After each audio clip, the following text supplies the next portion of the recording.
Hey, what's up everyone? Teacher Phelps here. This video is non-education related. Today we're talking about the best albums of 2023 so far.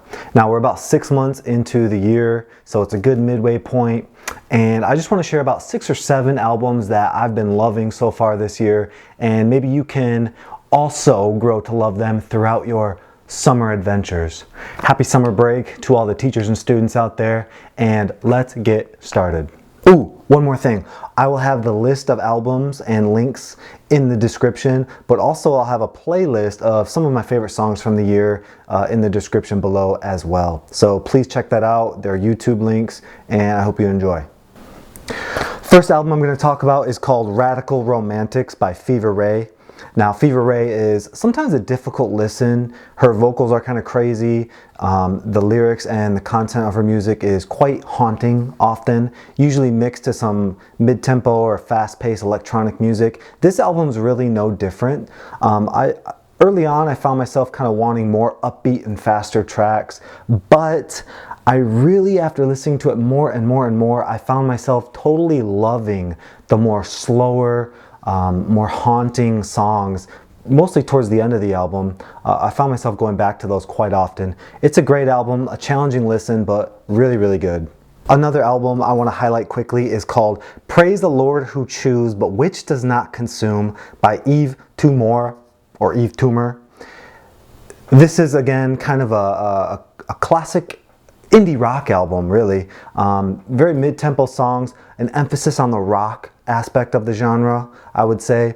But if you're a fan of TV on the radio and maybe a band like Spoon or something, this might be right up your alley. It's a great album. Check it out. The first album that really shocked me this year, something that I just kind of became obsessed with, is Let's Start Here by Lil Yachty. Now, this album came out probably towards the end of January. I've never listened to a Lil Yachty album or really a song my entire life. I just knew he was kind of on the cusp of that kind of rap or mumble rap style of mainstream music.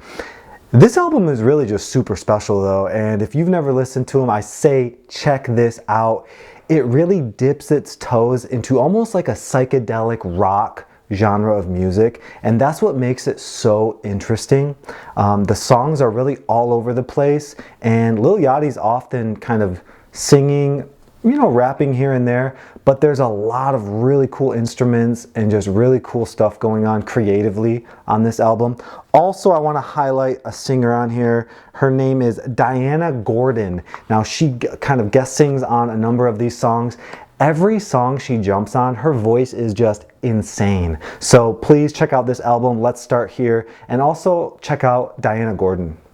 Next, we have another album from Lana Del Rey. This album is called Did You Know That There's a Tunnel Under Ocean Boulevard? Okay, now, again, as I said in my previous list, she just makes good music, and she continues to do that here. It's just a beautiful, beautiful album. One thing I do want to comment on is that I really think an artist like Lana Del Rey is really special to listen to. She's a very prolific artist. She's releasing tons of albums all the time, almost year to year to year. And I just think that's really cool. You don't see it very often, but it presents a unique opportunity to really follow the trajectory of an artist and sort of follow her unique shifts and changes throughout her career. And I just think that's very unique and makes listening to Lana Del Rey even more interesting. Her albums, in my opinion, get better and better and better. This is, I would say it's still a beautiful album, but I would also say it's a little more playful. She has a lot of guest appearances, and there's a lot of like little interludes and kind of rough cuts of spoken words and scenes in this album that make it kind of more fun to listen to. Okay, another artist I've literally never listened to until this year. This album's called 10,000 Gecks by the band 100 Gecs. They are absolutely bonkers. This album is completely nuts, but that's what makes it so addictive. The genres covered are just all over the place. And for example, they have like old school ska, noise rock, electronic, and there's even a song that just straight up sounds like Limp Bizkit, which sounds really dumb to say out loud, but again, it just adds to the addictive nature of this album. The lyrics are just funny, goofy, cheesy. The music's very upbeat, and there's even a song called Frog on the Floor, which I just think is hilarious and wholesome. And yeah, it's just a fun, crazy, addictive album. If you want to get out of your comfort zone, I say play this album. Just give it a try, okay? Going along with another crazy, wild, addictive album, my second favorite album of this year so far is called Scaring the Hoes by JPEGMAFIA and Danny Brown. This is another very glitchy, upbeat, wildly creative album by two of, I think, the most creative rappers around, and they're just a perfect pairing for a collaboration, and especially on this album. The beats are, I think, the star of the show, sort of the editing and the production. It's just so crazy, super upbeat, very glitchy, very computerized, but it also uses a lot of old samples and a lot of old vocals.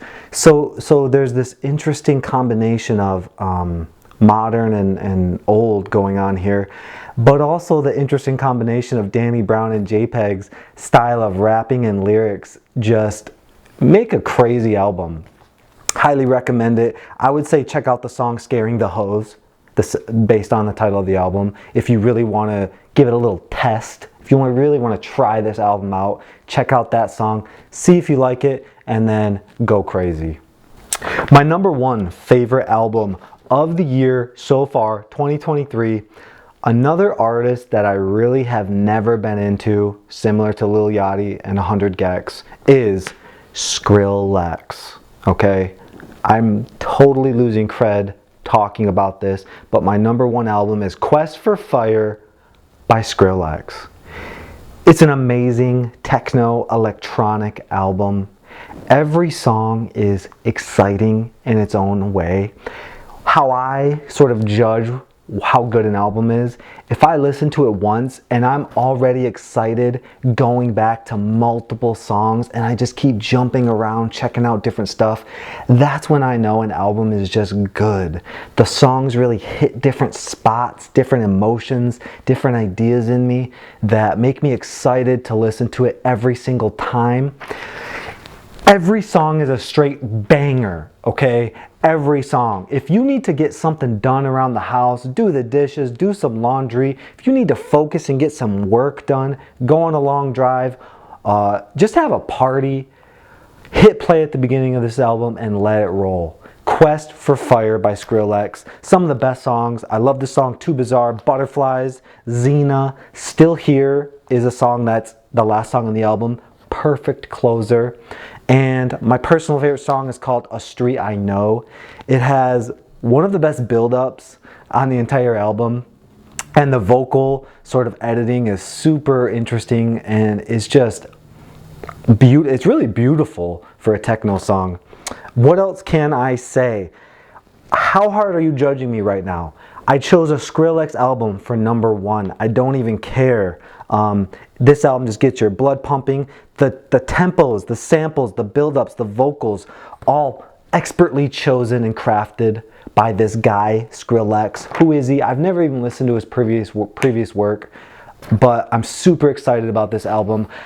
It's the album of the summer, and I hope you all at least check this out. And thank you all so much for listening to me ramble about these albums, okay? I really get excited about new and good music, and I hope you do too. If you can't find new and good music, maybe some of these recommendations might be fun for you to try out. Either way, again, have a wonderful summer. Enjoy your time with your friends and your family. If you're a teacher or a student, just relax, chill, play some video games, do something you want, okay?